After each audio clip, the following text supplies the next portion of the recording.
Alors, l'équipe, nous sommes sur l'euro USD. Nous sommes sur le GBP USD. Et voilà, on peut voir l'évolution du marché hier. Ok, hier, aujourd'hui, on peut voir comment le marché a évolué. Hmm. Donc, clairement, vous savez, on va pas encore trop entrer dans les détails. Et ici, déjà, en daily, on a vu ce qui s'est passé ici en daily. OK? Et la journée d'hier, on avait donc analyser, ok, euh, la psychologie donc des musiciens télé. Clairement, on a vu ce qui s'est passé, hein. On a vu ce qui s'est passé. Je dois encore aller en profondeur aujourd'hui. Donc, nous avons pris la vente depuis ici, ok.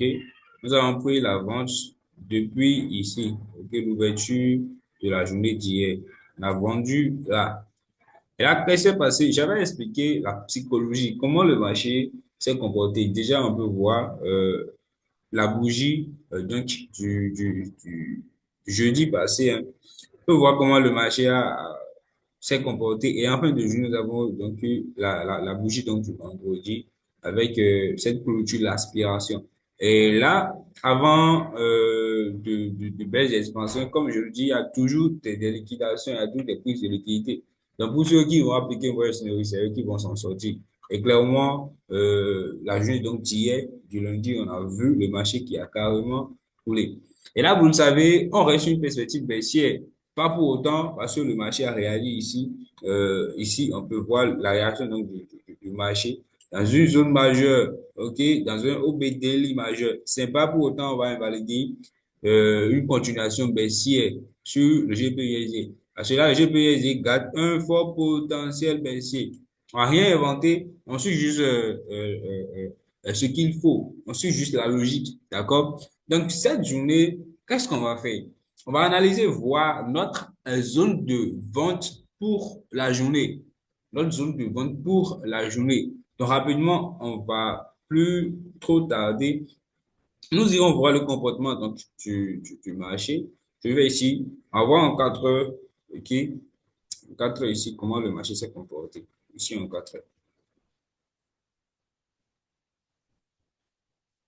En H4, voir la réaction donc, du marché en H4. Voilà, nous sommes en H4. Nous sommes en H4. Mhm.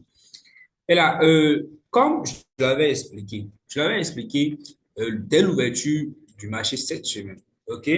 Quel sera notre scénario de vente pour la semaine? Je l'ai bien expliqué comment le marché a subi, OK?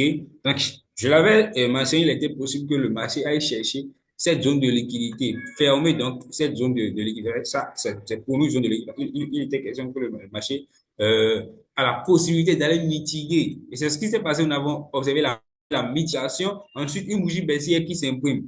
OK? Et juste après, on a vu le retour du marché donnant la possibilité de vendre. Et je pense que l'évolution a été directe. Pour cette fois-ci, l'impulsion a été directe. On a eu en fait toutes les mesures en fait de prévention possibles. OK? Et le marché nous a prévenu et voilà. Et le marché a coulé tout simplement. OK? Donc, pour cette journée, on va voir ce qui va se passer.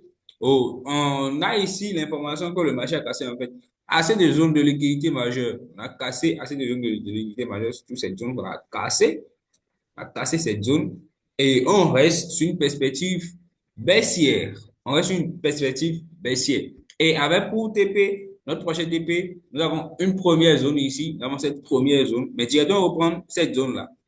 Donc, on prend cette zone comme notre prochain TP à la vente, je peux y OK? Cette zone, ce niveau de prix comme notre prochain TP, OK, pour la vente donc, du GBP lésé. Alors, on peut voir que le marché est en train de réagir sur une zone majeure. Ils sont en train de réagir sur un OB majeur, un OB 4 heures, OK? Et là, euh, ça garde un fort potentiel baissier, comme nous savons déjà. Donc, il sera question donc de voir quoi? d'attendre une prochaine confirmation de vente et de vendre. OK? Et graphiquement, vous avez ici, nous avons notre prochaine zone, notre prochaine zone donc, de vente sur GPID. Là, clairement, cette zone représente une zone de vente majeure. Il va falloir que le marché est retracé. Je pense que si nous allons encore en acheter, nous aurons d'autres informations qui vont vraiment nous aider pour la suite. Voir, est-ce que le marché ici en achetant sur un canal, il faut que le marché ici envoie si ça sur un canal, identifier ce canal-là, ce qui va sans doute vous aider pour bien suivre, d'accord, l'évolution donc des prix. Voilà. Donc, nous sommes en H1 et clairement, vous savez, nous avons cette zone de vente pour la journée. Cette journée, attendre un retour de prix jusqu'à ce niveau, dans cette zone de, voilà, dans cette zone, et directement, on va pour chercher des objectifs plus bas. Donc, on voit si le marché nous laisse ici un canal d'évolution normale. On va voir et pouvoir appliquer tout simplement. On ira en H2 si sur du serveur.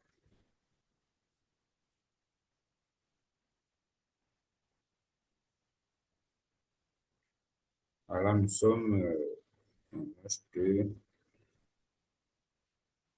Voilà. Je pense que ici, nous aurons assez de réponses.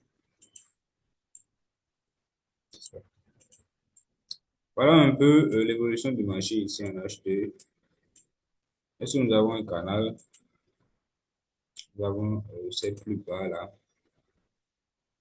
d'accord, qui nous ont été laissés. Nous avons ces plus bas. Voilà. Là, le marché qui nous laisse ici.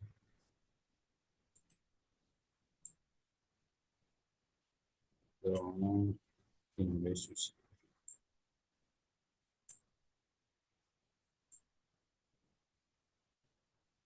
Voilà un peu ce que nous avons.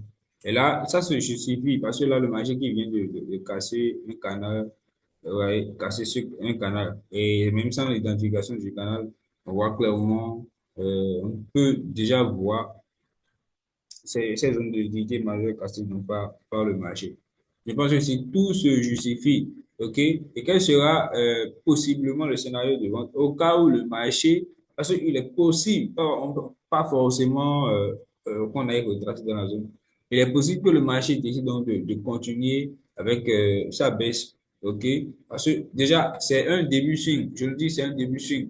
Donc, il est possible que le marché ne donne pas assez la possibilité de le suivre. OK? Et là, il sera donc question d'attendre des confirmations plus bas. Pourquoi simplement? Parce qu'il y a une zone de liquidité ici dans le marché peut donc aider de payer dans cette zone-là. Et faire un retour ici avant de baisser. Avant de baisser. Et soit peut décider de revenir dans la zone et faire un retour plus haut. Retour plus haut avant donc de baisser. Un retour ici avant donc de baisser.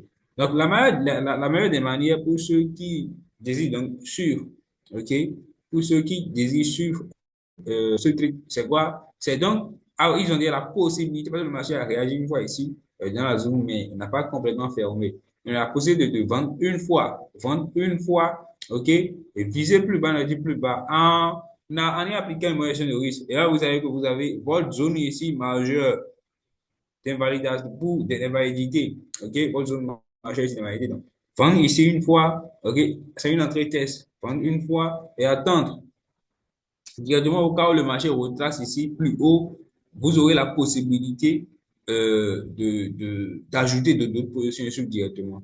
Personnellement, c'est ça qui est conseillé quand vous êtes dans un début pour ceux qui ont déjà clôturé leur position plus haut. Voilà, donc vous êtes dans un début vous pouvez le faire. Ok.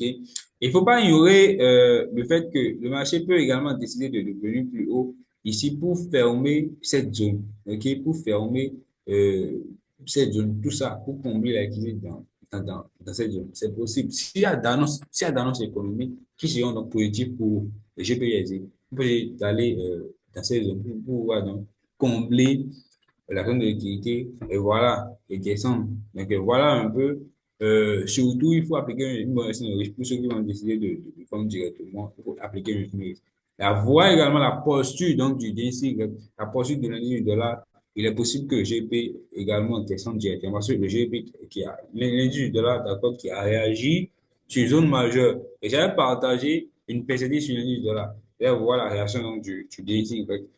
Donc, il est préférable si vous vendez actuellement et appliquer une évaluation de risque, mais si vous décidez d'attendre le marché plus haut, vous aurez la main et n'oubliez toujours pas d'y appliquer une évaluation de risque. Donc, voilà un peu notre plan sur le GPSD. On reste baissier, on reste à la baisse, on continue donc d'aller à la baisse le GPSD. Et voilà, le marché, et on espère quand même que le marché coopère.